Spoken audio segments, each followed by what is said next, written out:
To begin with, all the incidents and characters in this story might be fictitious. And any resemblance to you or me might be purely coincidental. The name of the town isn't important. It's the one that's just 28 minutes from the big city. 23 if you catch the morning express. It's on a river, and it's got houses and stores and churches. And a main street. Nothing fancy like Broadway or Market. Just plain Maine. Drug, dry goods, shoes, those horrible little chain stores that breed like rabbits. Also a street for the upper, the exclusive of the town, where the country club set live when they're not at the country club. This is the first Saturday in May, and tonight, the first dinner dance of the country club season. Well, anyway, this house belongs to Brad and Deborah Bishop, two of my dearest friends. Brad bought this house before he went to war. It was Brad who gave me my first black eye and my first kiss. Well, when he came home from the war, he came home with a wife, Deborah.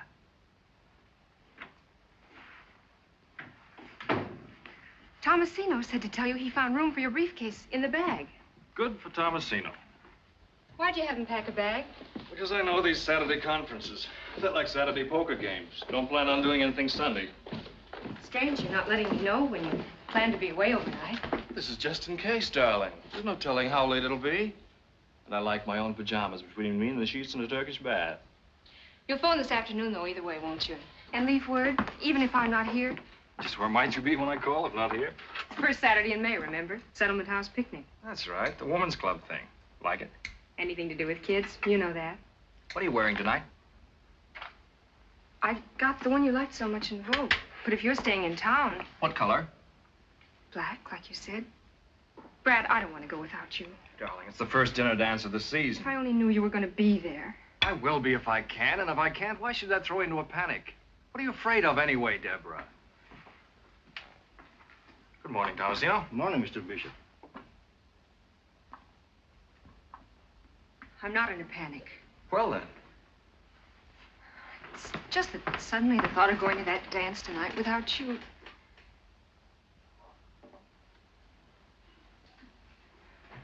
Brad. Hmm? Addie Ross. She used to be sort of your ideal, wasn't she? Now, how did Addie get into this conversation? I never knew you read Vogue. I never thought men bothered much about it. What's Vogue got to do with it? I told you I picked it up on the train coming home one night. Some woman had left it behind. Some woman? Yes, some woman. And I thumbed through it and saw a dress I thought would look very smart on you. What's wrong with that? Nothing, I guess. Nothing at all. I should hope not. Well, I've got to pick up Rita. You'll phone about tonight, won't you? Told you I would. It just so happens that the dress I bought that you picked out of Vogue that some woman happened to leave on the train is exactly the dress that Addie Ross wore to the concert 2 weeks ago. Hot toast, Mr. Bishop.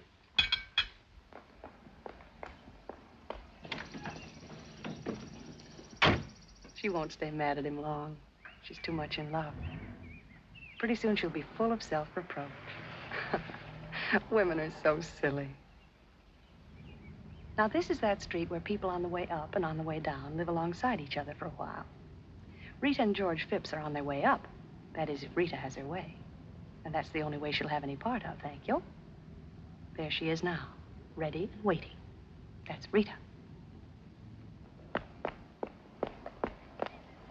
Hi. You're late. I won't be a minute. Just one last look at the twins, and I've got to give Sadie her check.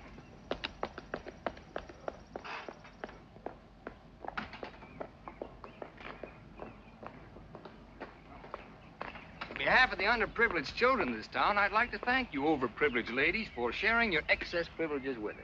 There's something odd-looking about you today, George. Just that usual two-headed schoolteacher look. You're all dressed up. Saturday, no school, and you're all dressed up. Just my little old blue serge. First Saturday of trout season, too. Brad says ever since you were big enough to lift a fish. Listen closely. Can you hear the grateful murmur of the trout as they whisper in the brooks and streams? This is what they whisper. Fipps will not fish today. You're cute. But why?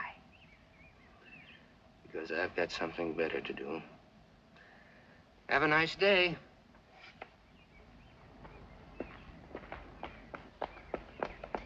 darling. We'll have to stop by the station. I've just got to get my copy off on the 842. Do you mind?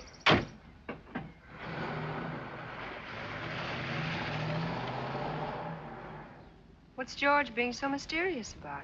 I wouldn't know. Seems we're not talking. Oh, I'm sorry. Oh, it's just one of those things. It'll be all right. Why? Was he acting strangely? Not exactly. It was only his not going fishing and being all dressed up. All dressed up? Why, so he is. His blue suit.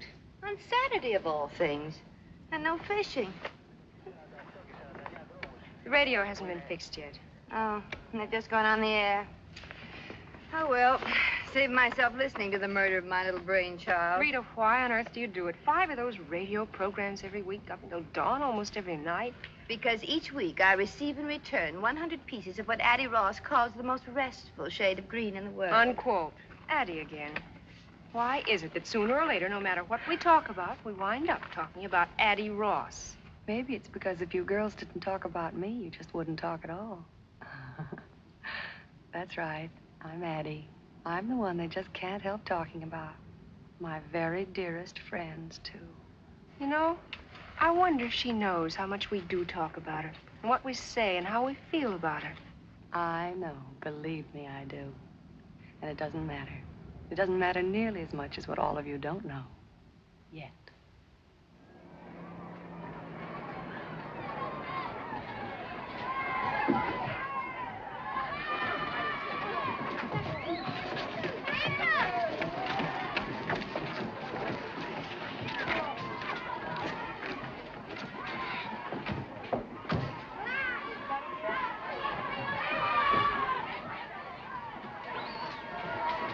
Good morning, Mrs. Hollingsworth. Haven't the others gotten here yet? No, you're the very first, the early bird. I've taken it upon myself to get the children aboard. Oh, good idea, Miss Hawkins. So that when the other ladies arrive, we'll be all ready to go. Fine. They'll only get here.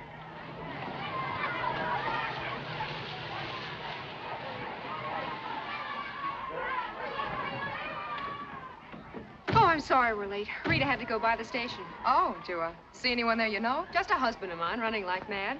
Why? Nobody else? Where's Addie? Weren't you supposed to pick her up? Nothing's happened to her, I hope. Addie Ross left town this morning. Left town? Well, what do you mean left town? She certainly could have told someone, or at least phoned. She's left for good. Well, For it good? must have been something sudden. Some emergency. What makes you so sure it's for good? How do you know? Well, the doorman told me she'd subleased her apartment last week, and yesterday she sold her car. So much for your sudden emergency.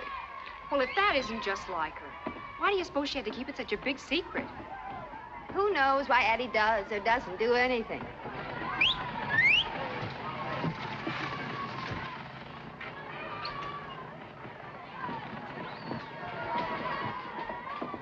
I got a letter for the Mesdames, Bishop, Hollingsway, and Fipps. From the dear departed, I'll bet. Addie's so tactful. She even puts us in alphabetical order. Open it up. No, let's wait. But what? Till we get back. Knowing Addie, I mean, why let her spoil our day? Not my day. Addie Ross never saw the day she could spoil my day. Did I put enough days into that? Dearest Debbie, Lora Mae, and Rita, as you know by now, you'll have to carry on without me from here. It isn't easy to leave a town like our town, to tear myself away from you 3 dear, dear friends who've meant so much to me.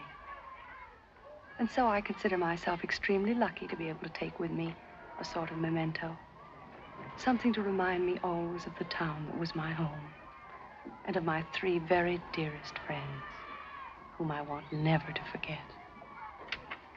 And I won't. You see, girls, I've run off with one of your husbands, Addie. Well, if that's her idea of a joke, Maybe it's she an thinks extremely she's poor kidding. taste, If I ever must catch say. up with that character, I'll...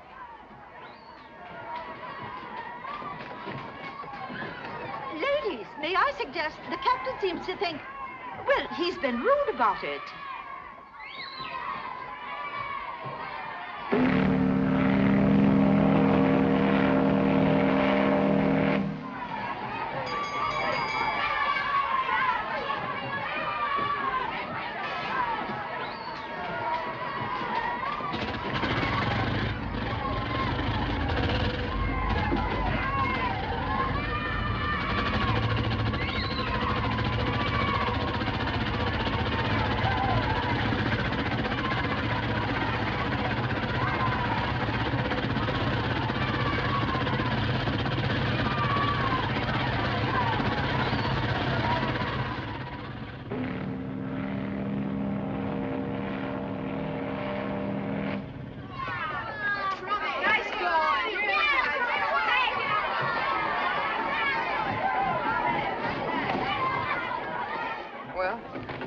like Addie has crowned one of us Queen of the May. I think it's laughable. Okay, laugh. Ha! Deborah didn't happen to mention why Brad had to go to the city, did she? He hasn't missed a Saturday on that golf course since they got the snow off the greens. All right, kids, get them while they're red hot.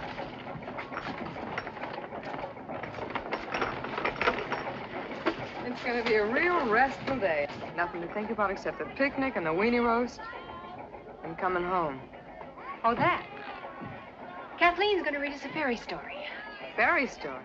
My favorite kind. I grew up on it. Only I wrote my own. May I start now, Mrs. Bishop? If you're ready, Kathleen, of course. Once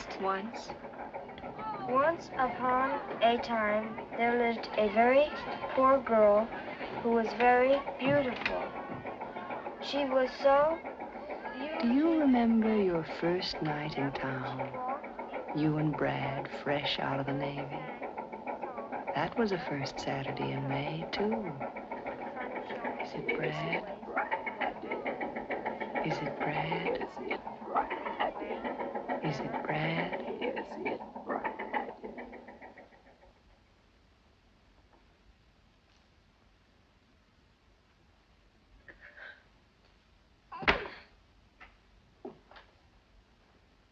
Here now, what's this? Conduct unbecoming an officer and a lady. I'm such an unholy mess. How? This. A little too kinky, maybe? She must have set it with cement. Here, try this. It'll take the kink out of a watch spring.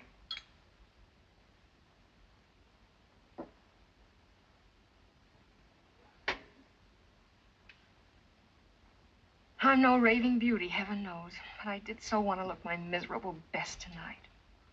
The very first time we've gone out together, all dressed up like civilians. And you would be the one man in the world that looks even better out of uniform than in.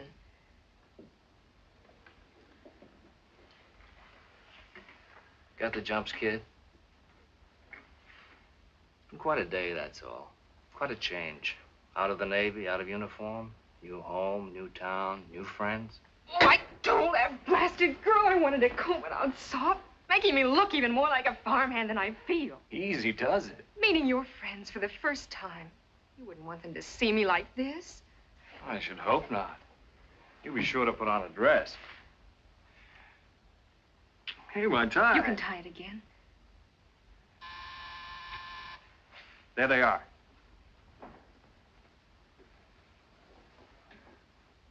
Brad, about my dress, you might not like it. If you're in it, I'll love it. It's my only one, and it's years old, remember? There wasn't time today to get a new one, and even years ago, it wasn't exactly the last word. That was the last word. Hurry up. Which ones are they? I want to have it right. Rita and George Fipps. We all grew up together. He teaches at the high school. They have twins, and she just got a job writing for the radio. Did you like her very much? When you grew up together, I mean? Rita and George were engaged at the age of 5 by swapping beetles. She was never my type. What is your type? Fat, squat little brunettes with mustaches. Get going. And take another whack at that hair.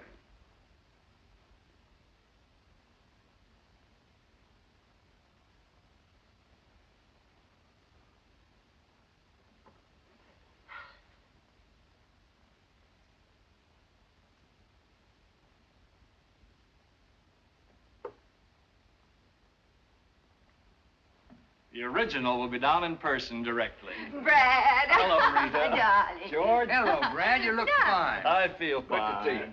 Say, what's this I hear about twins? You look like a fugitive from a junior prom. Oh, not next to that, I don't.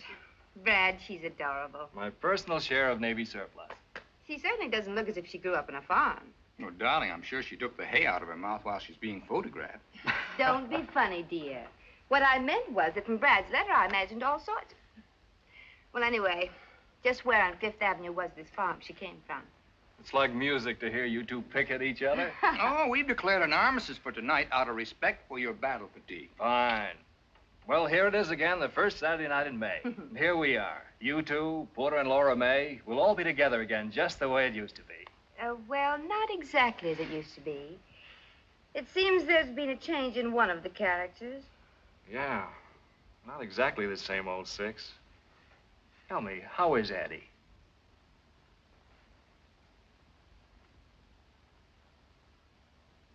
Rita and George, Deborah. Debbie, Rita and George Fipps. They were with me the day I swallowed my first worm, and I hope will be there when I swallow my last. That's the most disgusting introduction I ever heard. Hello, Deborah. Welcome. Thank you. How do you do, Deborah? How do you do? Well, the occasion calls for a drink. A quick one, because we're late. We've been admiring your photograph. Yeah, it's a very flattering one. Maybe it's the uniform. For some reason or other, I always seem to be wearing a full beard in photographs. You know, even in snapshots as a child. Give me a hand, George. Excuse me.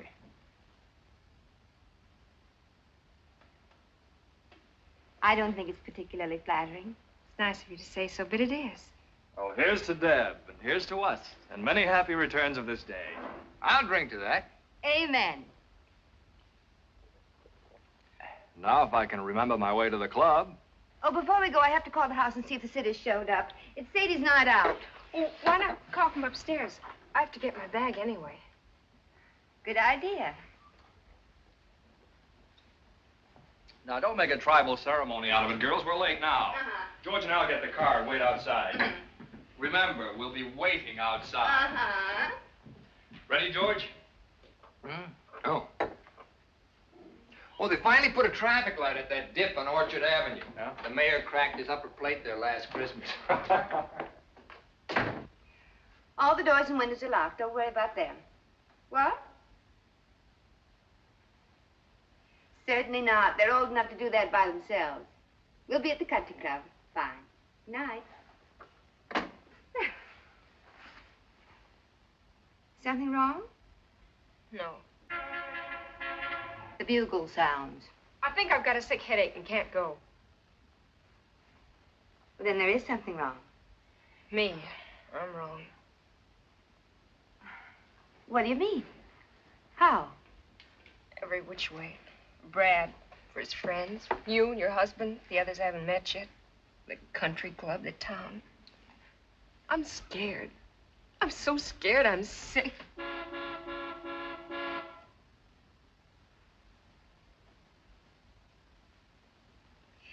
Isn't there a night baseball game or something you children can listen to on the radio? What's going on up there? I'm having a little slip trouble. Oh, hurry it up. Uh-huh.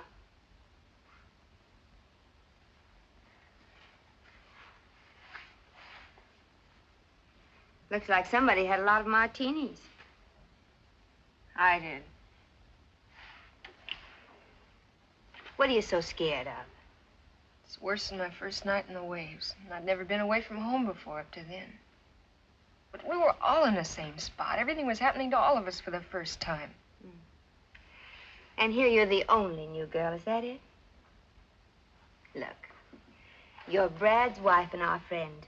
We want you here and we've waited for you. Now, why shouldn't that make you feel safe and secure instead of being scared? Can't be safe and secure by just telling yourself to feel it. Unless maybe you've got twins and a job of your own and grown up with your husband and friends. Oh, I'm sorry. I didn't mean that. Blame it on the martinis. You know, counting ice water, we could squeeze 2 more out of this shaker. Oh, no. No. I've had more tonight than all the rest of my life put together. What was it like at home? Or should I mind my own business? Ever read in the picture magazines about Farmer so-and-so and his model farm, kitchen, and life? Well, it wasn't us or anybody we knew. Papa just get through paying for the thresher and time to start paying on the new separator. Till I was 13, a bus took me 3 miles that way to grammar school. Till I was 17, another bus took me 11 miles that way to high school. And after that, I stayed home. Till one day, I took a bus 58 miles that way to join the Navy and see the world. And meet Bradbury Bishop. And fall in love and marry Bradbury Bishop. Why not? Why not, I said to myself. I was quite a girl in the Navy, head of my class. Hooray for me. Pretty cute in that uniform. That uniform. It's the great leveler. You couldn't tell me from Vassar or Smith or Long Island. I was a girl in the picture on the piano. That isn't me. This is me. What do you people talk about? Years of growing up together, thousands of first names and private memories. How do I fit in? Running a house, making friends, filling the day. Mrs. Bradbury Bishop, what's she like? Fun to be with, smart as a whip, pretty too. No wonder Brad Bishop married her, the lucky stiff. Rita, look at me. Look at my mail-order dress that's 4 years old and awful even then. What am I going to do? As if that really matters. You must think we're an awful bunch of snobs. Aren't you underestimating us a little bit and Brad even more? You know, it's just possible he knew what he wanted and you had it. And if you had it, you've still got it. Oh, I should thank you for the kind words. I can't hear you. Sit up. I said thank you for the kind words. You're welcome. Now, about the dress. Haven't you anything else? Only uniforms. Oh. Well, stand up. The flowers must go. Flowers must go. Have you any scissors?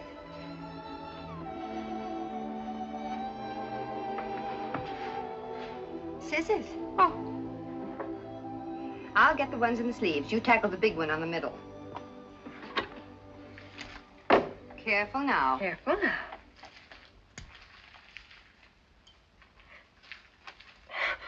Now look what I did.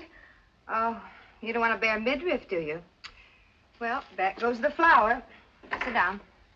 Have you got any safety pins? Bottom drawer. Oh.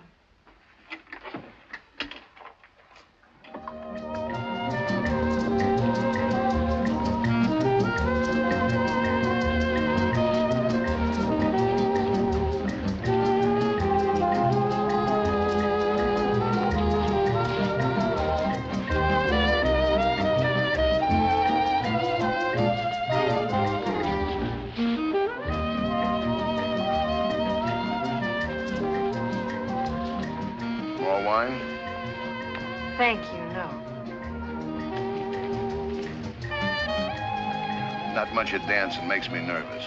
Does it? Whatever I do, I want to do well. Can't do a thing well, leave it alone, I always say. I think I will have a little more wine, thank you.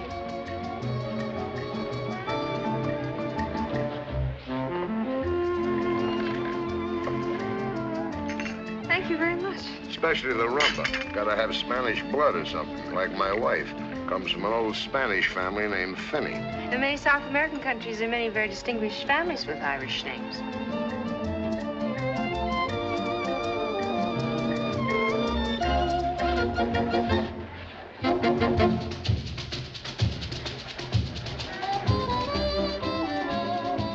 Lora Mae looks good with Brad, looks like class. But it's him, not her. Was she dancing with a tramp, she'd look like a tramp. Got no class of her own.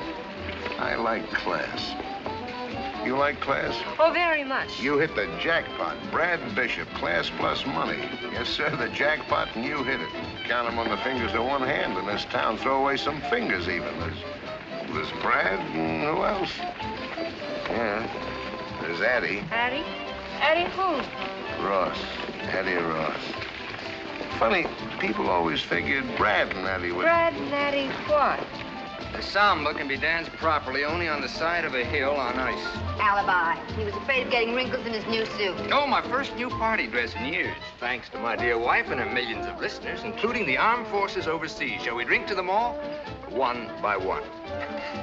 How about some coffee, Deborah? George, I think your new tuxedo has got class, George. We thank you. Funny thing for a wife to give her husband a tuxedo. Not even funnier thing for a husband to give his wife. Come on, Deborah, while the coffee's nice and You're hot. so funny, George. Still don't think a woman ought to buy clothes for a man. I think it's about time they start. Contrary to nature. Oh, tell us about nature, Porter. It's a man's world, yeah. See something you want, go after it and get it. That's nature. It's why we're made strong and women weak. Strong conquer, provide for the weak. That's what a man's for. Teach our kids more of that to be more men. And more war. Leave my kids out. But those standards don't apply to me, Porter, because in this man's world, I'm not a man. I'm a school teacher. The dance is over. I knew we'd get around to that. All right, school teachers ought to get paid more. And what happens if they're not? How does a school teacher provide for the weak? How does he pay the rent with the plays and poems of Shakespeare? Have you been shooting off your big mouth again? You just shut up till it's time to dance again. And let me tell you about nature making men strong. Einstein couldn't kick a football across this dance floor, but he changed the shape of the universe. Now, take it easy, everybody. This is getting a little out of hand. You never know what he'll come up with when he starts knocking on that brandy bottle. You shut up. You just shut up. Isn't this fun, Deborah? We're old pals, you know, buddies. Just one big happy family. Why, Brad! Not me, but it's a good idea. With the compliments of Mrs. Addie Ross. Oh, Porter, you were saying something about her and Brad. Addie! John, where is Mrs. Ross? I don't believe she's arrived yet, Mr. Bishop. That's Addie for you. Always the right thing at the right time. Thoughtful and generous. Generous to a fault. To a fault. That's Addie. Who is Mr. Ross? Mr. Ross took a powder about 5 years ago. No such thing. She gave him the heave-ho. He went out for a paper one night and never came back. Porter says Addie Ross has got class. And he knows class, like I know navigation. You stick to your guns, Porter. It shows a healthy instinct. You may call it class, but what Addie has is taste. I can buy taste. Addie's got class. Taste and discrimination. Women usually get them out of magazines, but they're part of Addie's natural equipment. Also fog lights, white sidewalls, and a heater. Isn't it fun, Deborah, when the boys all agree on Addie Ross and George Washington, nobody else? You girls put your noses back in a joint. I want to propose a toast. First half of the glass to Deborah. Welcome home, darling. Amen, baby. And the rest to our absentee hostess, Addie. Perfect.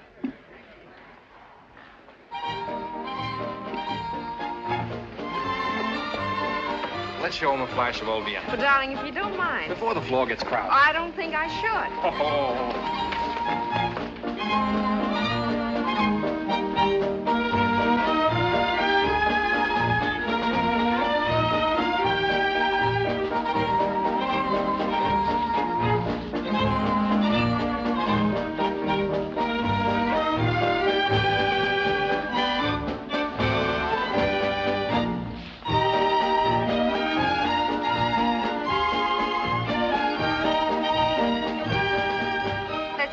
George.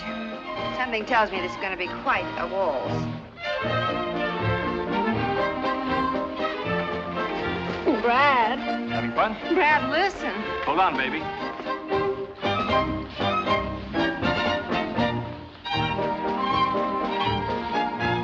Once more. No!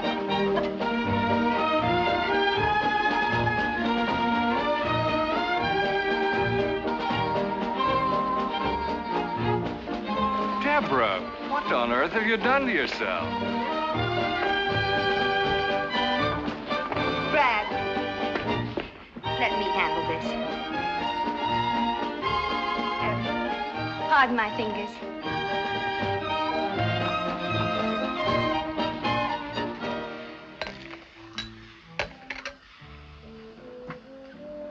Here, drink this. What is it? A new inner tube. There you are. I think that'll be all right. Thank you, Miss Jenkins. You're welcome. Rita, will you take me home? You've got the idea that everybody out there is watching that door waiting for you to come out. Maybe not, but Brad is. Then it's because he's worried about you. Because he's ashamed. In front of his friends, ugly and pinned up, drunk and sick.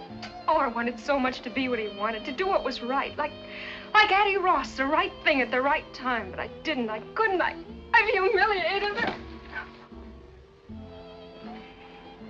What happened tonight could have happened to anyone. Don't you realize that? Then take my word for it. Come on.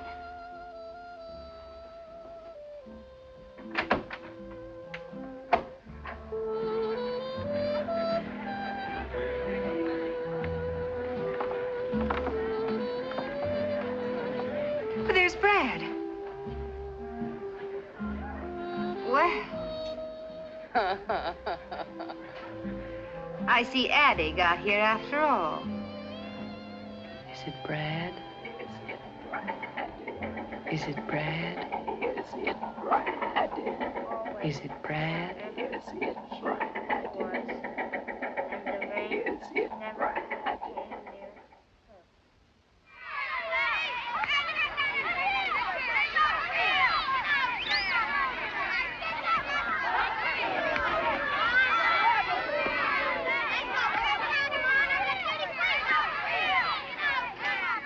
Don't expect us back too soon. We kids are going after everything from sardines to wolves. You'll have no trouble finding wolves, honey.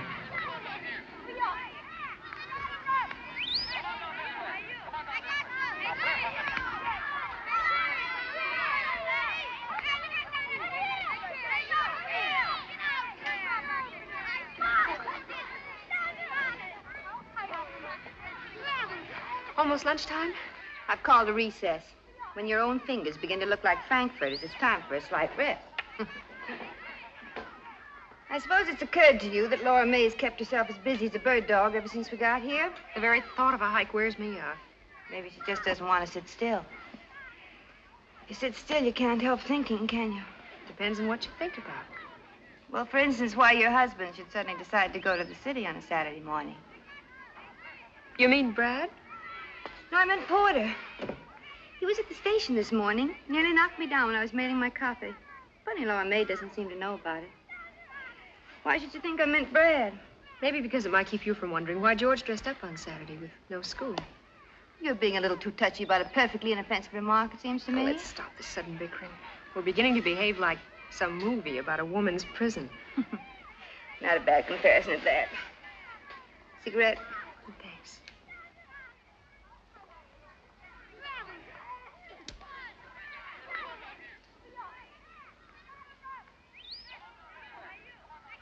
Why didn't George go fishing? Why didn't George go fishing? And why the blue suit? Why the blue suit?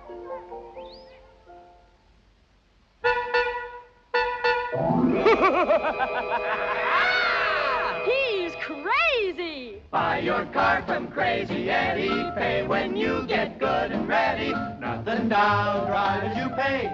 Buy your car. The Crazy Eddie way. Sadie, doesn't that noise drive you insane? Restful, ain't it? There, that's better. Well, the twins are fed and ready to be put away. Now, if George would only show up, how many canopies are you making? 2 dozen, and the way I figure it, 6 healthy people ought to be able to eat 200 or 300. They're just appetizers, Sadie. And let's get a couple of things straight. First, when you announced dinner... I know, I'm not supposed to say soup's on. How did I tell you? I forgot. Dinner is served. Dinner is served. And you're not to say it as though the food were poisoned. All this fancy schmancy because 2 people from the city are going to eat here. Mrs. Manley's a very important person. She has charge of a great many radio programs, including the one I write. You know what I like about your program. Even when I'm running the vacuum, I can understand it. Thank you so much. Now, the second thing. Does the new uniform fit? It's kind of corny. Wear it. Only one thing, the cap is out. Makes me look like a lamb chop with pants on. Oh, Sadie. The cap is out. Sadie, please, just this once. Okay. Oh. Hello? Oh, hello, Mrs. Manley. No, not at all. I was just rereading the script for Monday. Oh. What's that, Mrs. Manley? Yes, it's a good connection. About the script. Oh. Well, I'll just have to make the revisions tonight, that's all. What? Oh, no, Mrs. Manley, you've just got to come. I've looked forward so to your meeting George in line with that matter we discussed. You remember, Mrs. Manley? Yes, that's right. He'll be just perfect for it, you'll see. No, don't worry about that. I always work best late at night anyway. Yes. 7:30, that'll be fine. And you can tell me about the changes when you get here. Fine. Goodbye, Mrs. Manley. There's George. Changes. When am I supposed to sleep? What's Mr. Fipps gonna be so perfect for on the radio? Nothing. And you keep quiet about it. I will. Only he won't. Good evening, one and all. Hello, George. Yeah, how now? Why the look of doom? Oh. Did you forget to baste the ducks? Look, I don't teach you about teaching. Don't you teach me about ducks. Oh, Sadie's been an angel. Looks like I'll be up most of the night making revisions. Mrs. Manley just called. But you're giving a dinner party for her tonight. Well, she suggested calling it off, but I wouldn't hear of it. Why can't Mrs. Manley, just for once, tell the sponsor to call off his wife's revisions? You don't tell a sponsor things like that about his wife. George, you just don't understand. No, I suppose not. Well, it may not make your bad news any better, but I got good news. Have you, darling? Oh, George, 10 of 7, we've got to get dressed. Don't you want to hear my good news? Of course I do, darling. Did you get the liquor and cigarettes? Right here. Oh, now, you take the cigarette boxes while I put the liquor away. Why does everything have to be full when guests arrive? Full cigarette boxes, candy dishes, fresh cakes of soap. Aren't we supposed to eat, smoke, or wash when we're alone? Where's the scotch? I didn't buy any. Why not? Too expensive. Bourbon's a better drink anyway. But the Manleys are a cinch to want scotch. People in show business, you know what I mean. Those kind always drink scotch. Well, I know what you mean, but I wish you wouldn't say it in radio English. That kind, not those kind. There are men who say those kind who earn $100,000 a year. There are men who say stick 'em up who earn more. I don't expect to do either. Nor are you expected to pay for the scotch. You're quite right. Funny how it slips my mind that in certain respects, I'm only the titular head of this house. Oh, don't be silly, darling. I thought it very amusing to begin with. Very modern and enlightened. My tuxedo, for instance. The same tuxedo that for some strange reason you want me to wear tonight. Well, what's so wrong about getting dressed up once in a while? Nothing at all. Unless it's obviously an attempt at pretense. And just what is so pretentious about tonight? Tonight we'll sit down to one of Sadie's duck dinners. Present will be Porter and Lora Mae, with whom we've had many such dinners when you wore slacks and I didn't bother to shave. But this time, also present will be 2 advertising moguls who happen to employ you. Their presence means a new uniform for Sadie, my children prisoners in their room, and all the pomp and hysteria usually reserved for coronations. I call that pretense. All right. So I'm out to impress the boss. What do I get for that? 30 years? Tonight's important to me. I've planned and worked, shopped, taken the twins off Sadie's hands, written my program, and I'll be up all night tonight, and it's worth it to me. And as far as dressing's concerned, you can come in a cowboy suit for all I care. Oh. And why do the chairs have to look as if nobody ever sat down in them? Because they do. Oh, come on, Rita. Let's cut it out. Look, you finish up down here and see if you can't relax for a few minutes. You all ready except for your dress? I'm combing out my hair. Good. Look, I'll put the twins to bed and call up the liquor store to send over the scotch, all right? George. Huh? Please, no jokes about radio. I'm afraid they don't have much of a sense of humor about it. Oh, neither have I. The time for joking about it is past. Radio has become a very serious problem now, like juvenile delinquency. That's what I mean, cracks like that. Well, that wasn't a crack. I meant it.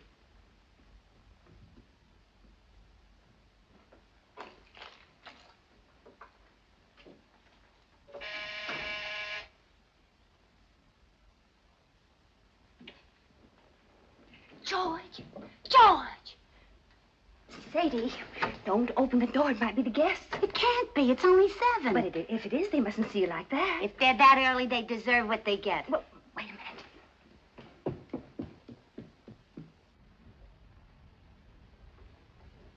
minute. Hiya, Sadie. Hi, Leo. Well, Mr. Fipps. Mr. Fipps. Yeah. Sure smells good. Wish I could say the same for you. For Mr. Fipps. Looks like a present. A present? A present? What's up? Wasn't sure I heard you call. It's for you. For me?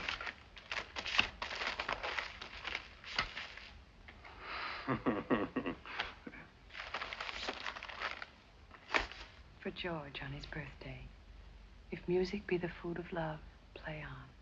Addie. Well, I'll be... The Brahms. The concerto in B flat. Oh, it's a recording made in Vienna before the war. But how'd she find it? George. Hmm? It's your birthday today. I know. I just plumb forgot. Well, don't worry about it. I'm not much for birthdays. Yes, you are. You're very much for birthdays. Well, this time you had a lot on your mind. Even so. Happy birthday, George. Happy birthday, George. What a memory that girl's got. Almost a year since we talked about it. I'm going to play for the twins right now.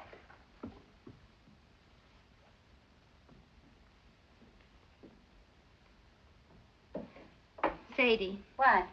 You didn't by any chance make a layer cake for dessert tonight instead, did you? You know we got Cherry's Jubilee. You read it to me out of a book. That's what I thought.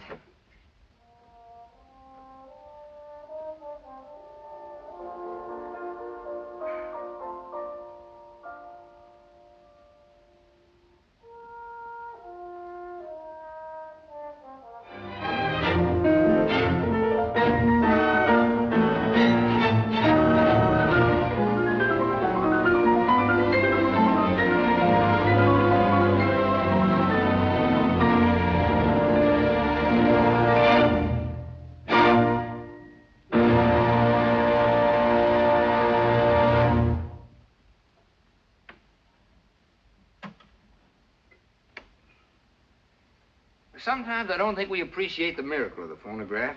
The privilege of having men of genius perform for us at our command. What kind of a set is that? Oh, it's no particular make, Mrs. Manley. One of my students put that together for me. If I were you, I'd stick to the established trademarks, a pure tone, say, or a sonobel. Pure tone, Sothern. I thought that sounded all right. Didn't you, Porter? Mine plays 24 records, different sizes. Mix them up any way you like. Radio gets china, clear as a bell, also television. Except there's no television to get. We're too far away. Only television set in town. Like playing tennis without a ball. What do you want me to do about it? Build you a personal broadcasting station? You don't need a station. Just yell a little louder. Mrs. Manley, are you sure I can't get you a drink? A cocktail maybe or scotch? Never touch it. Alcohol, that is, in any form. Oh. Mr. Manley? He doesn't either.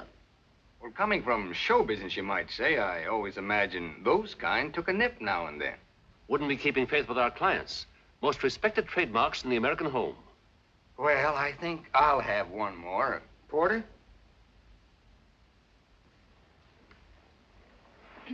I've often wondered, Porter, why you haven't considered radio advertising. Mr. Hollingsway has a chain of 7 department stores all over the state. I know all about it. 23% by volume over last year, 138% over 1939. Where'd you get those figures? They're a matter of public record, Mr. Hollingsway. Yours is too big a light to be hid under a bushel. George, would you fix me a small Roma salsa? You're a potential giant, Mr. Hollingsway. Not too small.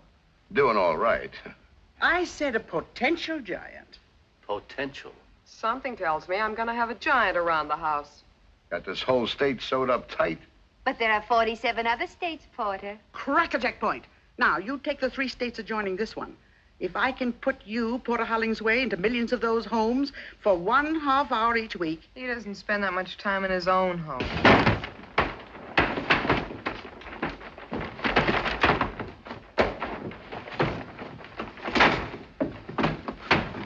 Excuse me. I told you the screen was a crummy idea. Soup's on. Thank you, Sadie. Mrs. Manley? All right.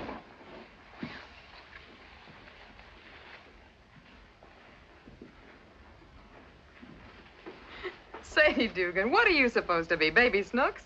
Hiya, Lora Mae. Get a load of that cap. I can't wait to tell Ma. Lora Mae, would you sit there, please? Come on, sit down. There's a couple of things I could tell your Ma about you, too. This quaint situation belongs in a true-to-life drama. Are you two related? No, we just had the same governess. You kill me. Oh, well, it's just a small town. You know, everybody gets to know everybody. If you don't mind crossing the tracks. Oh, by the way, Sadie's quite a radio fan. Listens all the time. Now, that's very interesting. All the time, eh? Keep it going night and day. Tell me, what are your favorite programs? During the day, anything. Anything? Anything that keeps my mind off my feet. I see. And at night? In bed, I listen to the police call. But you can't understand them. They're in code. I sleep like a baby. How you gonna put me in her house a half hour every week? But, Porter, she's not a housewife. Still, they have a great influence over housewives. Sadie may not realize it, but whether or not she thinks she's listening, she's being penetrated. It's a good thing she didn't hear you say that. And after penetration comes saturation. And when she's saturated, she'll find herself saying, Madam, I suggest that you buy our washing machine at Hollingsway's. Not Sadie, and I've seen her when she was saturated to the eyes. You don't know what they're talking about. Just shut up and eat. Okay, giant.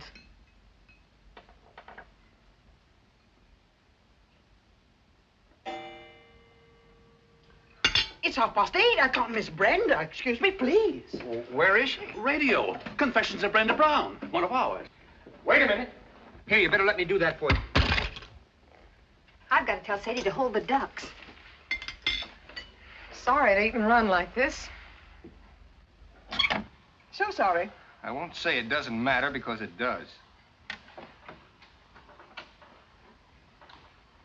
Euclid Street, Wilkes-Barre, Pennsylvania. She writes, "What a thrill it was to hear my little girl say, Mother, it's such fun to have you read to us now that you use baby breath. so be sure you don't offend. Be double sure with baby breath." Oh, we missed most of the commercial. Shucks, and that's the best part, too. Just thought I'd eat the soup while it's hot. George, how'd that happen? Baby Breath brings you the confessions of Brenda Brown.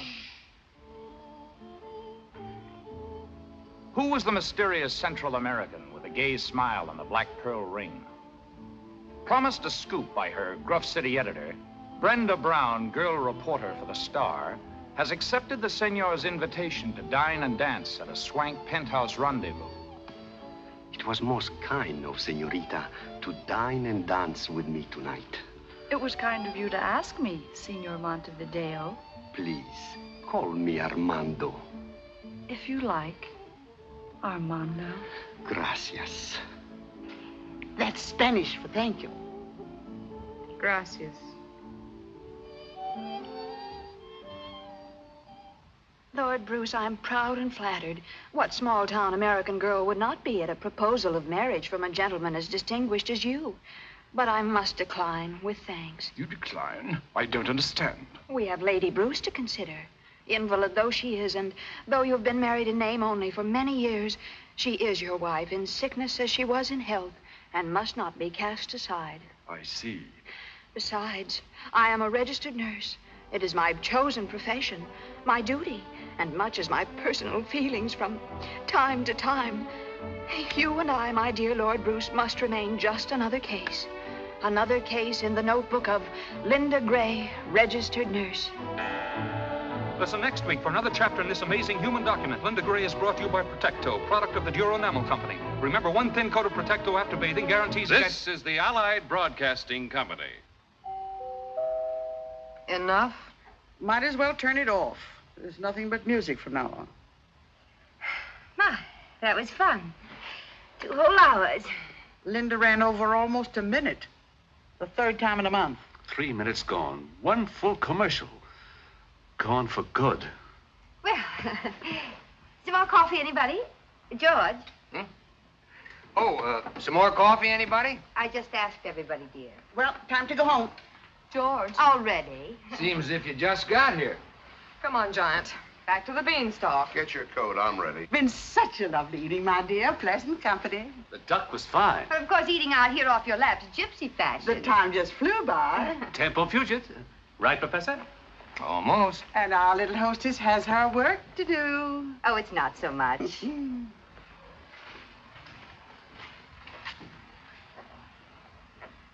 Perhaps we can drive out and have lunch with you one day soon, Mr. Hollingsway. Maybe at one of the other stores. Oh, we'll make our appointment well in advance and at your convenience. You're gonna be a giant. Relax and enjoy it. I hope you listen conscientiously, my dear, particularly to Linda Gray. You can learn a great deal about writing. Yes, they are well written, aren't they? Why, they're perfection. Didn't you think so, Mr. Fipps? Well, I beg your pardon. I wasn't listening. We'll see how much of an expert you are. Which of the programs did you think was the best? They all sounded pretty much alike to me. I thought you were a student of good writing. Oh, he is. He's given courses in the university. Well, then, which was the best? Mrs. Manley, I wish you wouldn't ask me that. Why not? Because it's a question I don't want to answer. Oh, go ahead, dear. I'm sure your opinion is a very valuable one. Well, if you're sure you want me to. Well, not if you feel you shouldn't. Stating it as kindly as I can, Mrs. Manley, none of that bilge has the remotest connection with good writing. Do you realize that Linda Gray has been written for 8 years, no summer layoff, by Myrtle Tippett? Who? You can't be much of an authority, Mr. Fipps, if you don't know Myrtle Tippett. Linda Gray has made her an immortal, and she's only 32. Well, Keats, Shelley, and Marlowe beat her by a couple of years anyway. They were immortal before they were 30. Classroom stuff. Radio writing is the literature of today, the literature of the masses. And heaven help the masses. But it just serves a different purpose, that's all. The purpose of radio writing, as far as I can see, is to prove to the masses that a deodorant can bring happiness, a mouthwash guarantee success, and a laxative attract romance. Well, take it easy, George. Let him alone. He'll run longer than Linda Gray. Don't think, says the radio, and we'll pay you for it. Can't spell cat? Too bad. But a yacht and $1 million to the gentleman for being in our audience tonight. Worry, says the radio. Will your best friends not tell you? Will you lose your teeth? Will your cigarettes give you cancer? Will your body function after you're 35? If you don't use our product, you lose your husband, your job, and die. Use our product and we'll make you rich. We'll make you famous. That's just about enough, George. Don't let it upset you, my dear. Don't you feel badly? Bad, not badly. You feel badly this way. I have more confidence than ever in your understanding of domestic problems. Look, I got my coat on and I catch cold easy. Easily, not easy. We're leaving now, Mr. Hollingsway. Good night again, my dear. Good night. And of course you understand that under the circumstances, your little project is quite impossible. Of course. Good night, Mr. Fipps. Good night. Good night, Rita. Good So night, long, Father. George. Good night, kids. Good night, Lola. What little project of yours turned out to be quite impossible.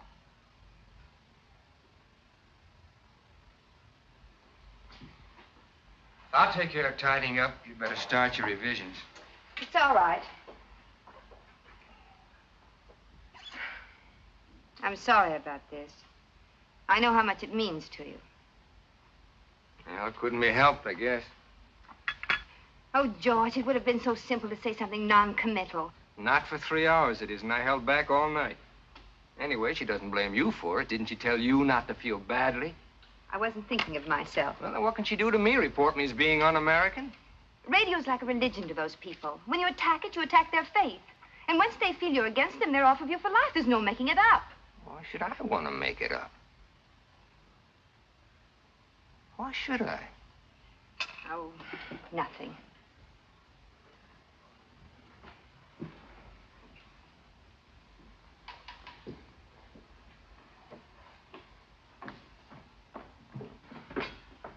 You know, this is getting to be like a good mystery story where you think you got the murder picked out and it turns out to be somebody else. For just a minute, I had your little project tied up with Porter. But now the clues seem to point to me. In some weird, unimaginable way, I was to prove irresistible to Mrs. Manley tonight. I was to impress her and win her favor. Isn't that so? But why? To what purpose? Well, if you must know, their editor is leaving, and I thought you'd be perfect for the job. It pays $175 a week to start.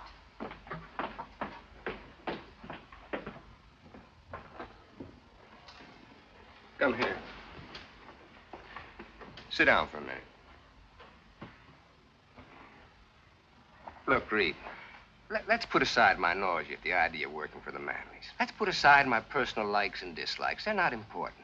I'm willing to admit that to a majority of my fellow citizens, I'm a slightly comic figure, an educated man. Nobody's asking you not to be. Think of the good you could do. Maybe raise the standards. On commercial radio?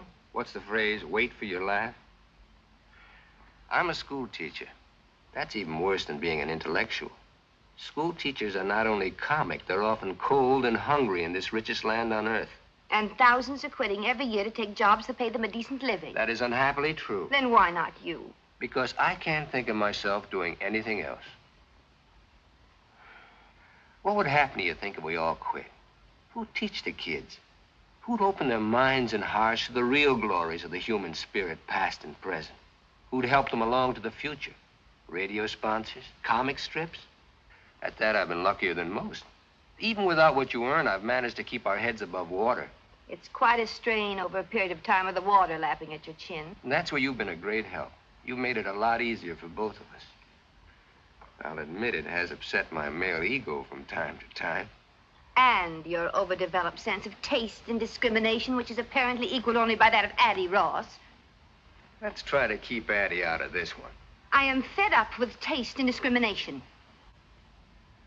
You're not making sense. I'm fed up with your nobility and wisdom and superiority, and your contempt for me and everything I try to do. You're talking nonsense. Everything I say is nonsense. It's all this work. You're overtired. You do too much. Well, you suggest I stop doing this moronic radio trash with which I pay most of your bills? Now, calm down. And where do I go back to? Washing, scrubbing, ironing, and a life of taste and discrimination? I'm fed up with Addie Ross. What's it all about, really?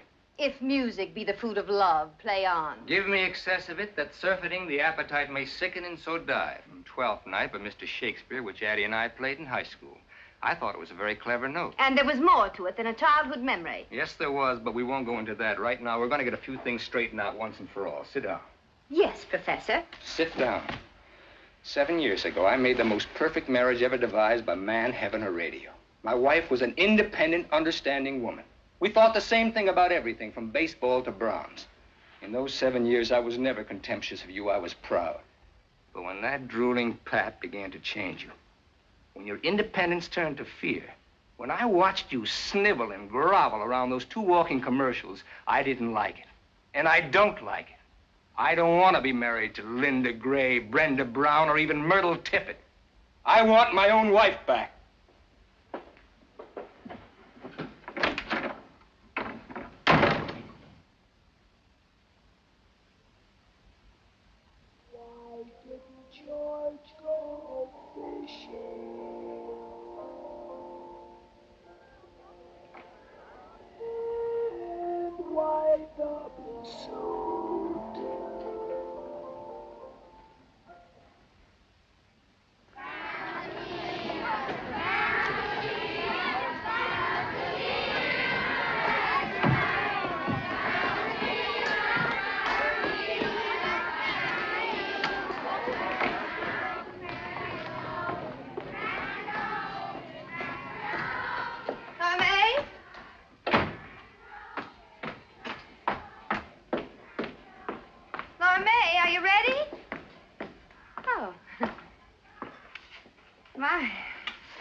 Running, hiking, and baseball, your feet must be ready to drop off. I've covered more ground in Porter's store from the notions counter, just back and forth to the water cooler. How's it feel, Lora Mae? Porter spreading out on a national scale, going to be a big merchant prince. How's it supposed to feel? No more small towns for Porter. He'll be after the big cities now. He'll be after, what is it he always calls it? Class. Look. Why don't I save you a lot of trouble and tell you what you want to know? And you can tell Debbie, and that'll keep you busy till I'm dressed. I don't know whether Porter ran off with Addie, but get this, I don't care. I've got everything I want. For instance?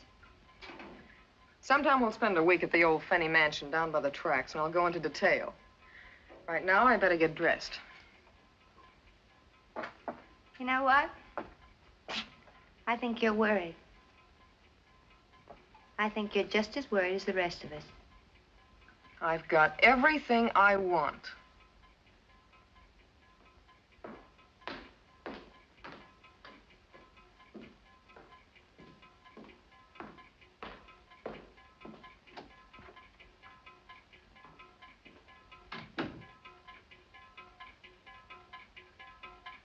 Maybe you haven't got everything you wanted after all.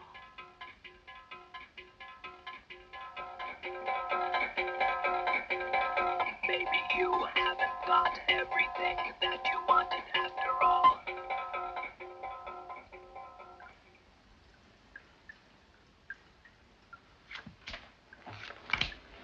Your bet. How much you got in front of you? About $11,000.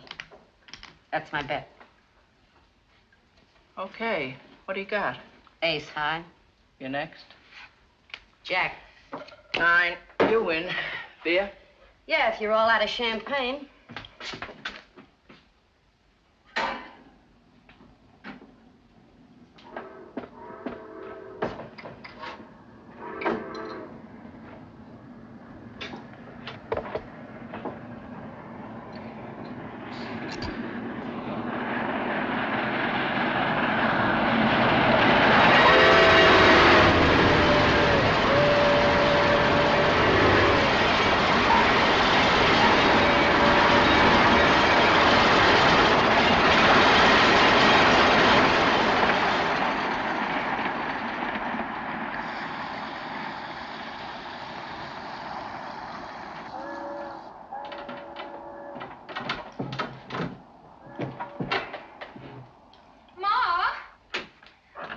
She's going out with Mr. Porter Hollingsway. Does she have to stay in the bathroom for almost an hour? You oughtn't to run around like that. You'll get consumption. Lora Mae, leave your sister get in the bathroom. After all, I've got a date, too. A respectable date. That's your sister you're talking about. I don't care. I think it's disgusting. He's 35 if he's a day. I wish I was that disgusting again. Your sister knows what she's doing. Oh, sure. They all know what they're doing. They're always going to wind up being supervisors or buyers or something. Well, Porter Hollingsway knows what he's doing, too. Lora Mae, didn't you hear what Ma said? And how do you think I feel having my friends talk about my sister? Your sister's a decent girl, like I hope you are. And there's nothing wrong in going out with the boss. If it'll bring a couple of bucks into the house. Nothing wrong. No, nothing wrong. Then she'll wind up with a steak dinner, and that's all. Are you looking for another snack? Ma, will you please make her get out? Oh, all right. Lora Mae. Yes, Mother? You don't own that bathroom, you know. There's other people in this house. But you're such a quiet little thing, dear. One never knows you're about. I still think it's disgusting. How do I look? If I was you, I'd show more of what I got. Maybe wear something with beads.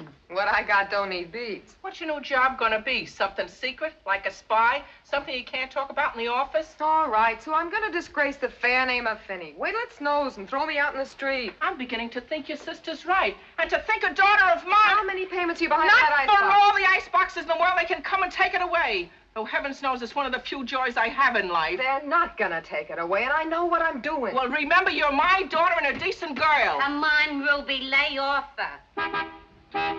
It's him. I guess so. You got everything? Where's your purse? Right there. He's out in front, in a car a block long. Well, what are you waiting for? Relax. He just blew us on again. That ain't Gabriel. Relax. My nerves can't take this. Lora Mae, what are you waiting for? That's what I was waiting for. Sadie, would you be good enough to answer the door? Well, my union don't like me doing this kind of thing for free, but okay. Anybody wants me can come in and get me. This ain't a drive-in. Well, I never. Hello, Sadie. Hi, Porter. Good evening, Mr. Hollingsway. Good evening. I see you know Miss Dugan. You just didn't know my last name was Dugan. But I don't believe you know my mother, Mrs. Finney. Mother How do you to do? Mr. Hollingsway. How do you do? Won't you sit down? Well, the table's reserved for 7:30. It's after that now. Yes, you are late, aren't you? I won't be a minute. Just get my bag. Your bag is... It's a cold night out, ain't it? Not bad.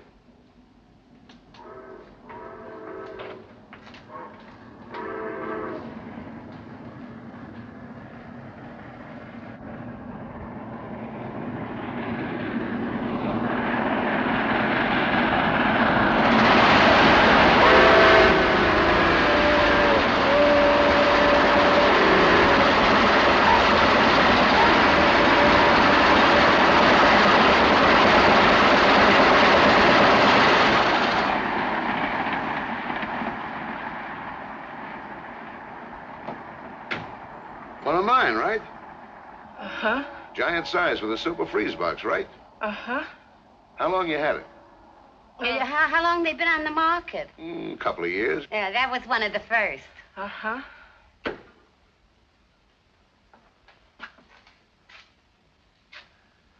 Wonder what's keeping her. Girls always got things to do. They tell me.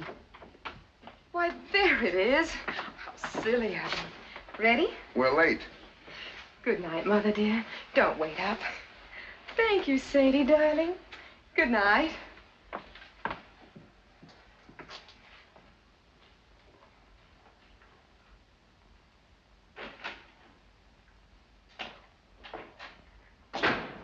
Thank you, Sadie, darling. Good night, Mother dear, and don't wait up. If a daughter of mine ever really talked like that, I'd cut her tongue out.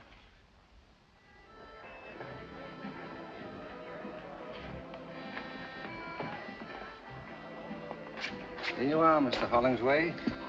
My, what a pretty shade of green. What's it called? Cream de mint. Tastes like peppermint. It isn't too strong, is it? Wouldn't hurt a baby. Well, I'll just have to trust you.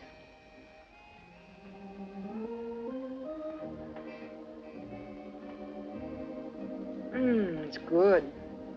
Oh, my. When I think of all the wonderful things that you know about that I've never even heard of. Got a few years head start. Now, don't you go making yourself out an old man, Mr. Hollingsway. Let's make it porter. Why, the way I look at it, a man isn't really grown up till, say, 35 at the least. Yeah. This is a very nice place.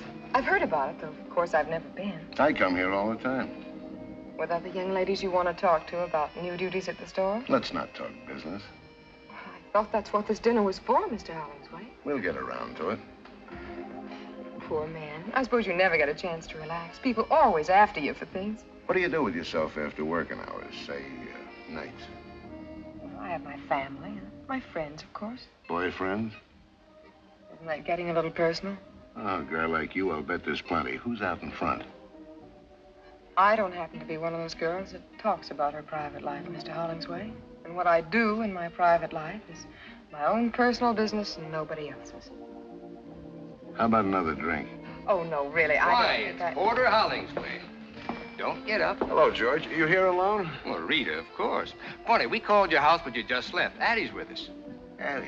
It was a last-minute idea. We figured you'd probably have a previous engagement. Whose idea? Addie's? As a matter of fact, now let me think. May I have a cigarette, please? Huh? Oh, here you are. Oh, thank you. Thank you, Mr. Fipps. George Fipps. This is Miss Finney. How do you do? Hello, Miss Finney. Been here long? We just got here. Well, didn't you see Rita and Addie go by? They were a few steps ahead of me. Just now? Well, I'm sure they saw you, but you probably weren't looking their way. Not that I blame you. Say hello on your way out, why don't you, Yeah. Love to. You have such nice friends. He's a school teacher. He hasn't got a dime. Oh. You were saying something about another drink. It's getting stuffy in here. I want some air.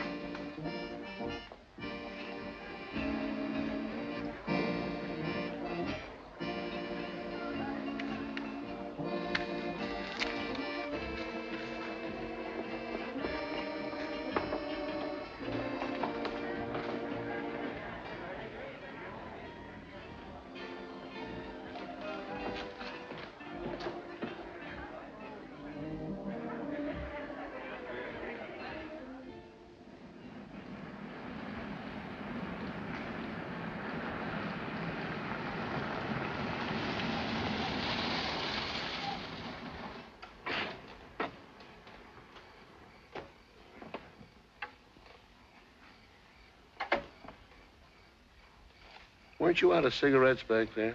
Didn't you ask George for one? Did I? You're smart. Thanks. Plenty smart.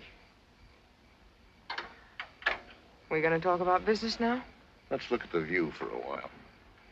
Miss Lipke is leaving next week. Yeah, And if Miss Goldberg moves up, you'll need a new assistant supervisor. like flies around honey. You and your boyfriends. I thought we settled that. I want to talk about it some more. What makes you so interested in my boyfriend? What do you think? Which is the ashtray?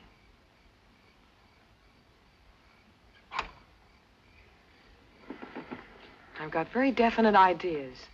Like what? There's never been anybody in particular. Nobody special. Plenty wanted to, I'll bet. What do you think? But you've been waiting for that one guy to come along? I got very definite ideas. What's he got to be like, this one guy?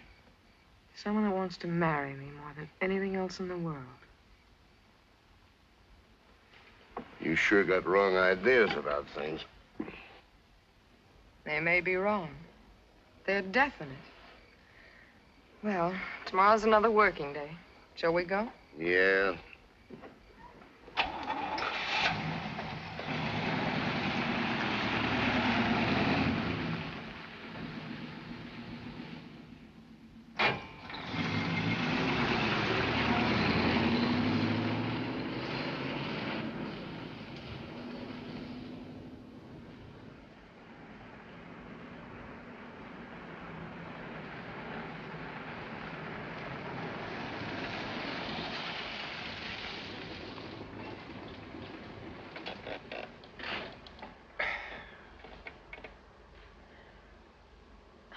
Well, home again.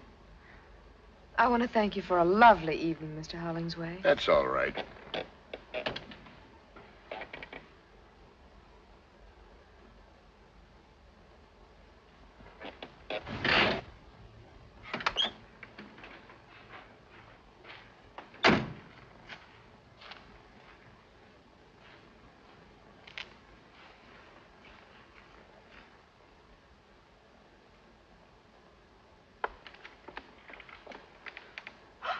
Oh, now look what I've done. My best nylons.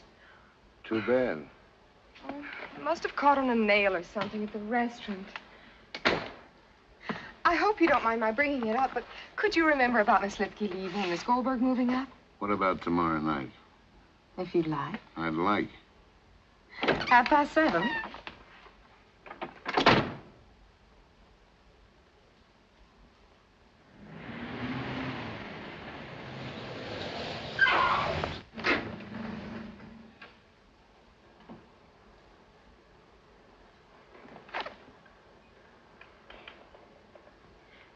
Thank you again, Mr. Hollingsway, for the lovely nylons.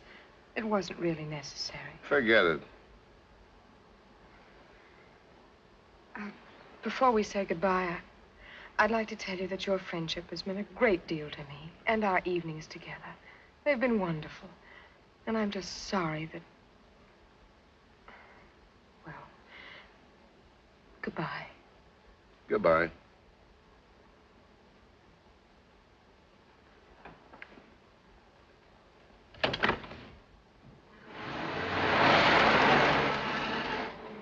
Oh, Mr. Hollingsway!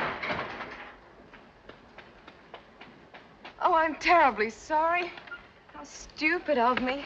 After all my graceful speeches, I forgot my nylons. They're in the back. I know.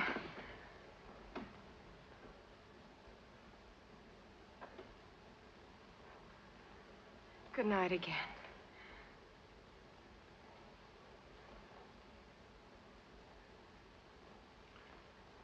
And goodbye, Porter.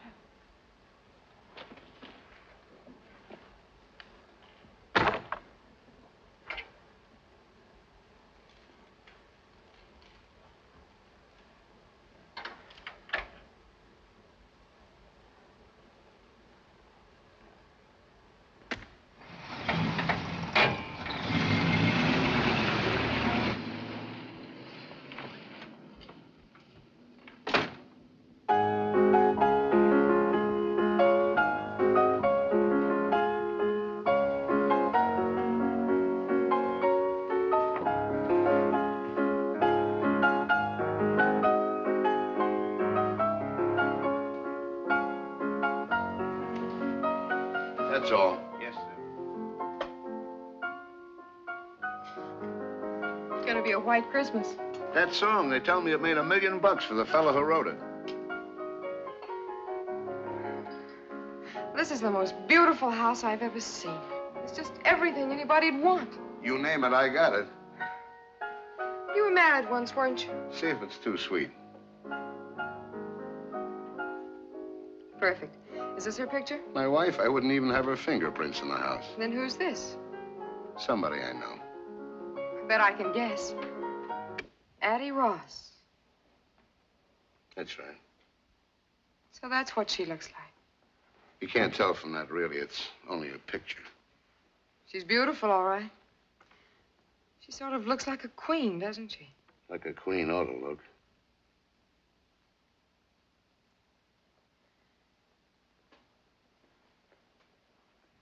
I imagine you must be very good friends. I helped her with some investments. She gave me this last Christmas. Almost a year ago. Yeah. Just never bothered to put it away, I guess.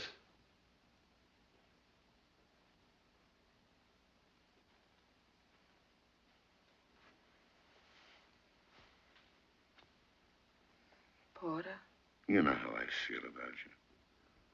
how?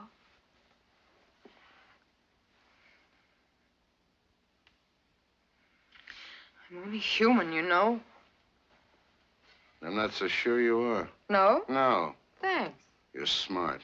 So you told me. I'm smart, too, and I've been around. I'll bet. It's an old act. You're good at it, but you don't fool me. You're smart, all right. Smarter than anybody. And I know all the answers. Then answer this one. Why pick on me? I've been watching your work, Miss Finney, and I think you're ready for advancement. Let's have dinner and talk it over. There's a brand new act for you. It's got a beard a mile long. I didn't ask you out. You asked me. And why me? The woods are full of girls. Not like you. You can say it again, not like me. And they don't want what I want. All right, what? What do you want? Not a $4 a week raise. I don't want a new car, a fur coat, or a trip to Hawaii on a solid gold yacht. You don't carry what I want in any of your 7 big stores, Mr. Hollingsway. Name it. I want to be in a silver frame on a piano. My own piano in my own house. You mean you want to get married? Does that make me a freak? I've been married once. You know that, and once is enough for a man like me anyway. Maybe I'm just not the type. Maybe you just haven't found the right girl. Living with somebody all the time, I'm not easy to get along with. I'm set in my ways. I want to do what I want when I want. Why, if it was just a question of the right girl, wouldn't any man in the world want to marry you? Not if he thought he could marry Addie Ross. Maybe I don't know all the answers, but I know some of them.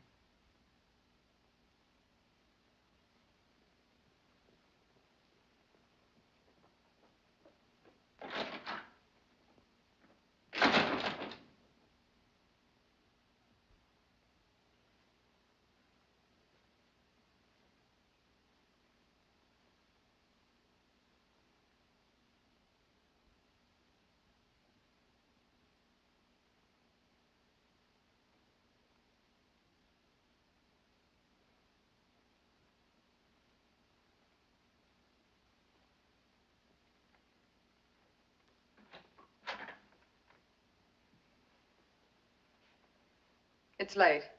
I better be getting home. Okay, if I call you a cab? Beats walking in the snow.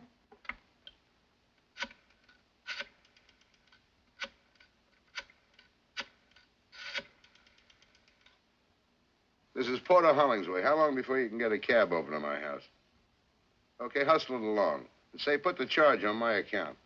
Yeah. Be just a minute. Sounds like you keep the cabs pretty busy with this kind of thing. The reason I keep an account is because I do a lot of business with them, store business. Well, don't get mad. You just keep needling me. I'd insist upon paying for that cab myself, but I'm in no spot to be proud. From tomorrow on, I count the pennies. What's tomorrow? The day I start looking for a new job. I'm not gonna fire you. I'm gonna quit. What do you want to do that for? That's a silly question, coming from a man who knows all the answers. None of the others quit. Why should I? Is that it? Don't let it worry you, Porter.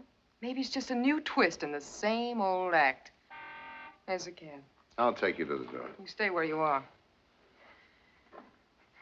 This time it's goodbye and no kidding. Maybe you're right, Porter. Maybe I'm a fool. But maybe you're the biggest fool in the world.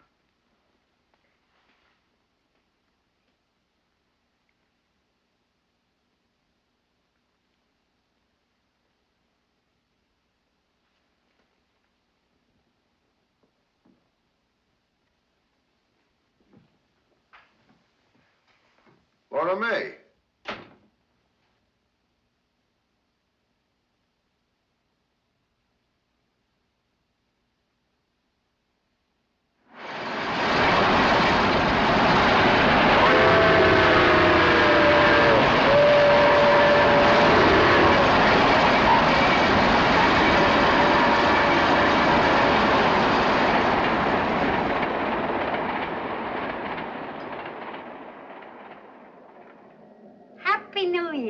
Happy New Year.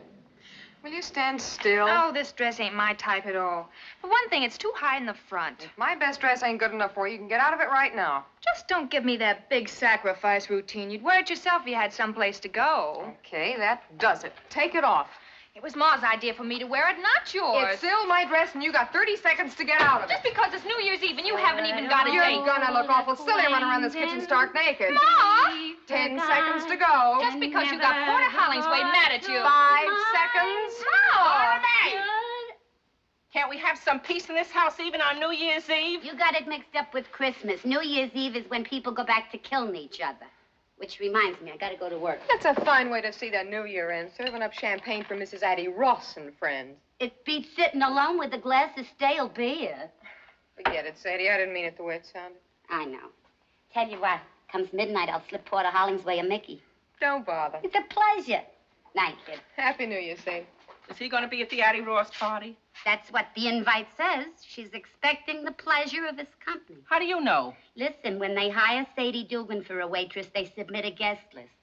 And Lora Mae could have been there, too. Stop picking on her. Who's picking on her? You and Babe. You stop it and make Babe stop it, too. Of all the time to quit a job just before Christmas with all the bills due and 5 months due on the icebox. Ruby Finney, you gotta make up your mind whether you want your kids happy or your icebox paid up. Oh, not for all the iceboxes in the world. Relax.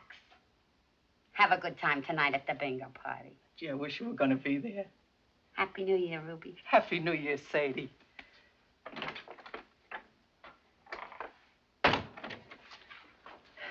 You sure you don't want to come play bingo with me? Thanks, Ma. I'll be home before midnight. Oh, you don't have to on my account. I'm going to bed early.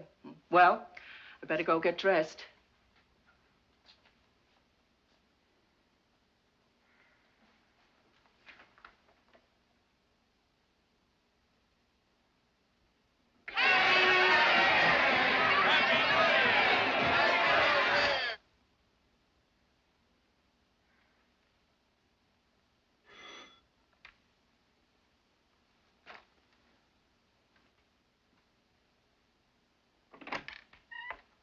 Hi, Lora Mae. Hi, Nick. Babe ready yet? Unless she's beat her brains out with a powder puff. Sit down. Give me a cigarette, huh? Sure. Hey, how come you ain't dressed up for New Year's Eve? I am. I'm going to a fancy dress ball. Yeah? As what? A queen. A queen? A queen in a silver frame. I don't get it. I'll go see what's keeping Babe.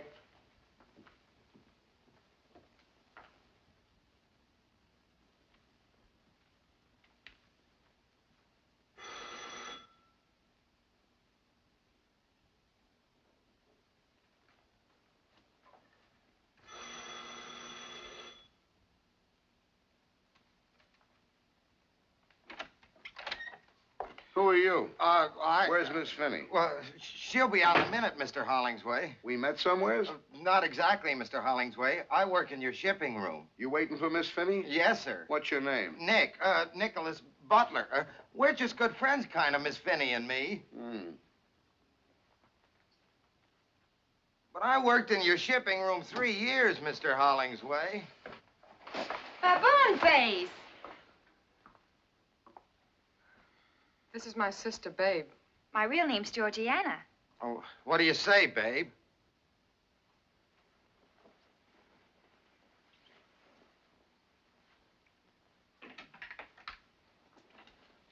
Happy New Year, Mr. Hollingsway.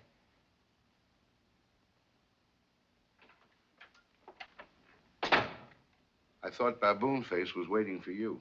He used to. I gave him to Babe. He goes with a dress. Have you got another dress? Why? I want to take you to a party. Addie Ross's party? Yeah. Maybe she wouldn't like that. She said she'd be delighted. She must need another waitress. I told her we had a date and not to expect me if you'd made other plans. We haven't got a date, and I haven't made any plans, so why don't you just run along? Will you go someplace else? No. Why not? You know why not. These are for you. Thanks. Put them on. I'm not going anywhere. You wouldn't want to let them die. I'll put them in the icebox. The orchids ain't paid for either.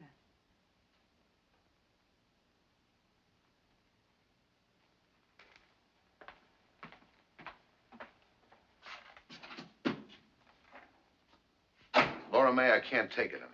I thought we decided to leave it alone. It's worse not seeing you, knowing you're here. Maybe I ought to leave town. Wondering about you, who you're with, who you're looking at, who you're kissing, who... Easy now. I can't sleep nights thinking about you. So what? What do I do about it? Start the same thing all over again and wind up the same way? And what about the way I feel, my sleep? But then I'm not even human, am I? I'm just a great big act. You know what you're doing to me. And you know all the answers. I can't take it anymore. Oh, what's the use, Porter? Tell Addie Ross it's a cook's night out, and I had to stay home with the icebox.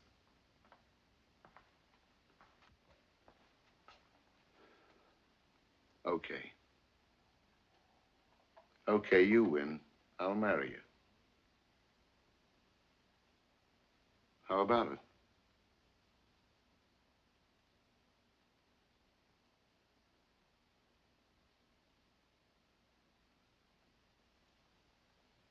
Thanks. For nothing. Now, what kind of an answer is that? I don't know. Just felt like it, that's all. We'll do all right, kid. We're starting out where it takes most marriages years to get. Out in the open, no jokers. You'll see. You've made a good deal, Lora Mae. Lora Mae, honey, if you want me, I'll be over at the Callahans playing. Happy New Year, Ma. We're gonna get married. Bingo.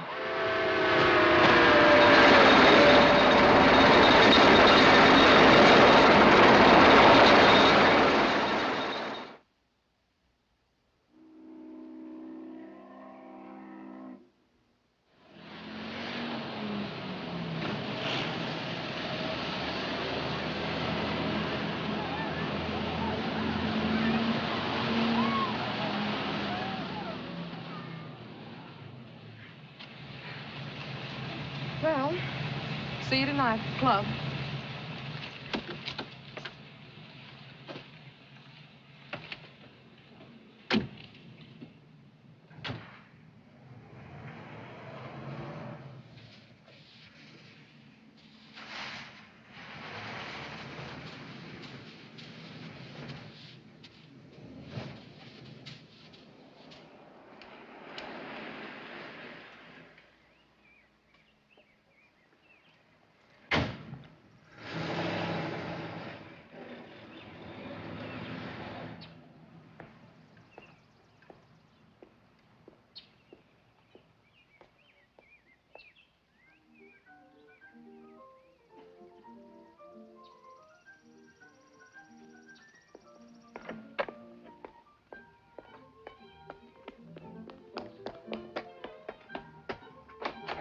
George?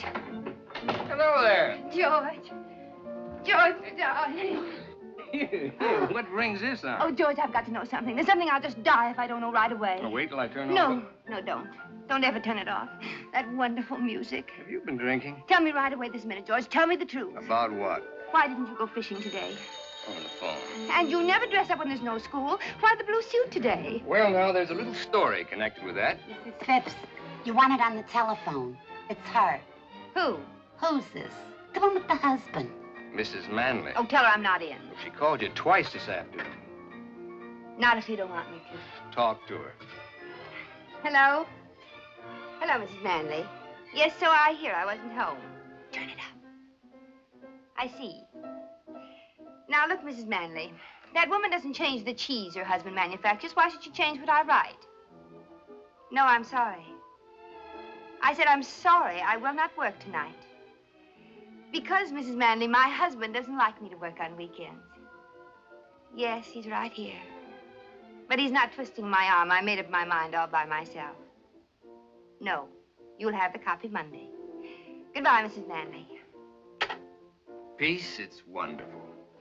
Answer my questions. Well, that night, the night of the big wind, I came home with the news. You were preoccupied, so after a couple of tries, I decided to skip it. It was just that the High School Dramatic Society decided to do 12th night and asked me to direct it. The first rehearsal was today, and I thought my blue suit was more appropriate than a pair of wading boots. And Addie knew about it. Which accounts for if music be the food of love, play on. And on and on.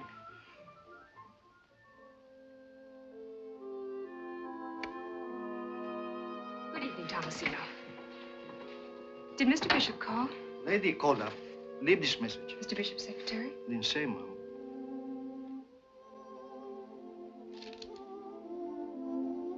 Mr. Bishop called to say he is very sorry. He will not be home tonight.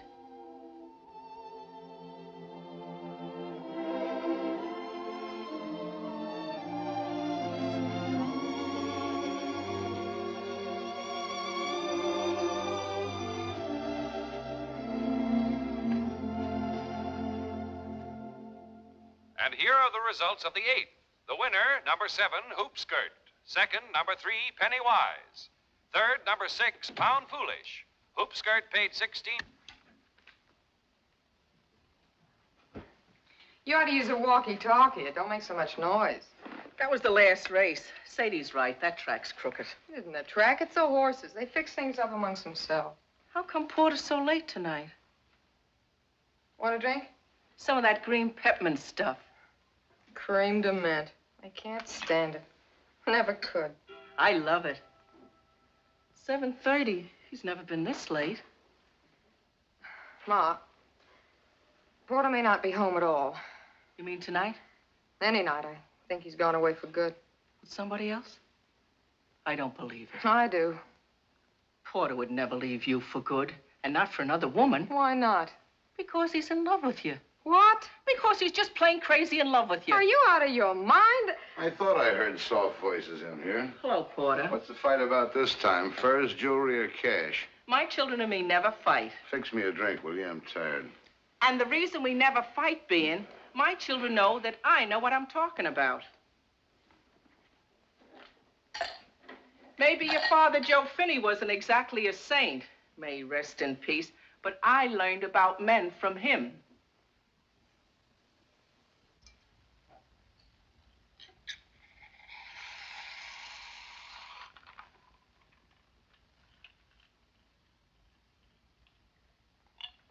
Too much soda. No more so than usual. I'm too tired to play with it tonight. I want to drink it. Addie Ross left town today and took somebody's husband with her. Yeah? You seem real excited about it, like I told you we were having lamb for dinner. What do you want me to do? Sue somebody? I'm tired. I figured you might be the lucky boy. Then it must have broke your heart when I walked in here. Funny you should mention my heart. So you figured I ran away with Addie Ross. How'd it feel? You don't have to tell me. I can tell you. You ought to go on information, please. So what? I got mine. That's what you thought to yourself. You ought to get a concession at some carnival. You're a regular mind reader. 3 years of playing the good wife. Here's where I cash in. Here comes the payoff. That's what you thought. I've been a good wife, the best wife your money could buy. Strictly cash and carry. Isn't that what you wanted? Isn't that what you told me? Out in the open, you made a good deal, kid? Did you ever stop to think, Porter, that in over 3 years, there's one word we've never said to each other, even in fun? To you, I'm a cash register. You can't love a cash register. And I'm part of your inventory. You can't love that either. I asked you to marry me because I was crazy about you. You didn't even ask me. I've been a good husband. You got everything you want. If you'd only asked me, if you'd only made me feel like a woman instead of a piece of merchandise. Did you give me a chance to? All you ever showed me was your price tag. You better get dressed. We're meeting the others at 8:30. I'll be ready when you are.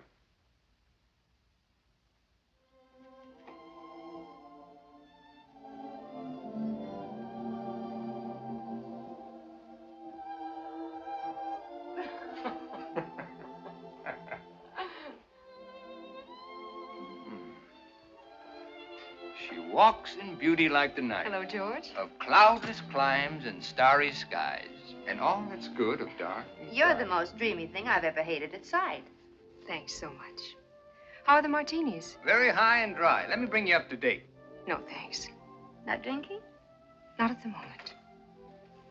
So how long a wait do you suppose before Brad comes sliding down the banister? A rough idea. He's not here. What do you mean he's not here? Brad's not here. There was a message when I got home saying he wouldn't be back tonight.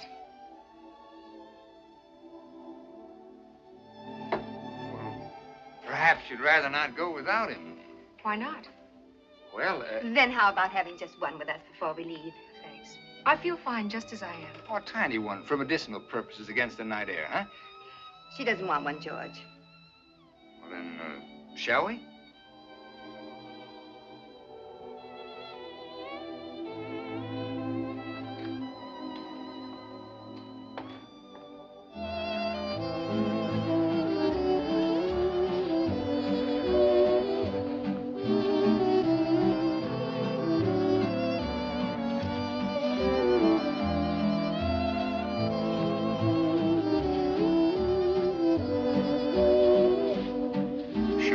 Drink?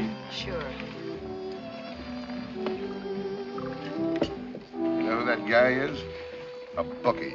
All the barbershops and saloons in town dancing with my wife. He came over and asked very politely. She'd dance with anybody. She waited to see if you had any objections. I wouldn't object if a chimpanzee asked Then her. you've got no right to complain. Oh, I've got no complaints. I'm Happy Joe from Kokomo. Greatest little wife in the world. Fine home, fine friends. Everybody loves Oh, me. why don't you stop acting like a spoiled baby? Everybody loves I'm Porter. fed up listening to your wah, wah, wah. You're always talking about being such a man. You don't even act grown up. What are you getting sore about? You're so stupid. Oh, wait a minute. Have you any idea how much Lora Mae's in love with you? No, how much? So much she's afraid to tell you. Afraid you'd laugh at her. Me laugh? She couldn't say it with a straight face. Lora Mae in love with me, it's all she can do to wait it out. Wait it out. Yeah, like an annuity till it matures, like a slot machine that pays off. That's what she's waiting for. A chance to call it off, to collect. The end of the line. Fares, please. Don't tell me about love and Lora Mae. Oh, George.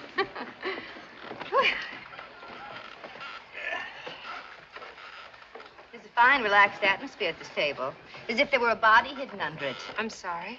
Oh, I was only kidding. What was it you called Addie down at the pier? The dear departed? Well, maybe that's who's under the table. Only it's Brad. Deborah, why are you letting all this nice cold champagne fizz itself to death? It sounds like one of your quotations, Professor. Can you give me something fitting for the occasion? Well, why not make up your own? It's more fun. I don't understand this conversation at all. How drunk am I? Thank you very much, Mrs. Hollingsworth. Let's do it again sometime. And thank you, Mr. Hollingsworth. Yeah. He seems pleasant enough. Who is he? A business associate of my mother's. He's a bookie. Your mother bets with him. Will everyone excuse me, please? I think I'd like to leave. I'll drive you, Deb. I'd rather go by myself if you don't mind. What's going on here? Shut up. Why not spend the night with us, Debbie? Thanks just the same. Will somebody tell me what this is all about? Later, I'll tell you later.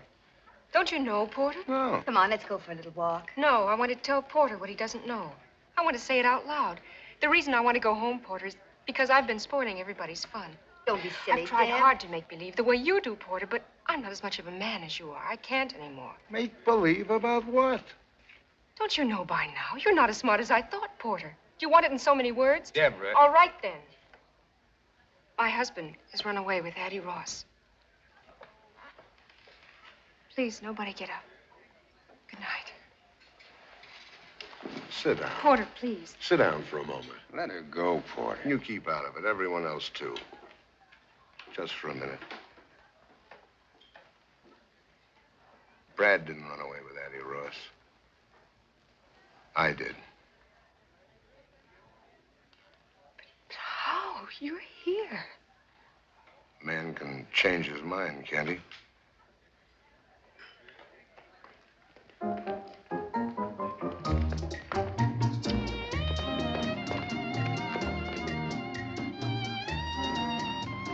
Porter, you're quite a guy. Thanks. She'd have known in the morning anyway. She'll had a tough night. She's just a kid. Dance with me, George. Rita, do you mind just another minute? Okay, you got it. They all heard me say I ran away with another woman. You've got everything you need. You can take me for everything you'll ever want. Like always, Porter, when you start knocking on that brandy bottle, you'll come up with anything. I guess I stopped listening. Because if you said something, I just didn't hear it.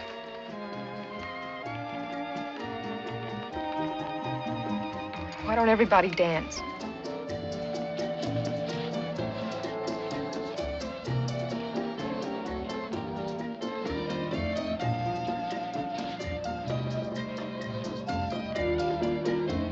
Lora Mae. You big gorilla. Let's dance.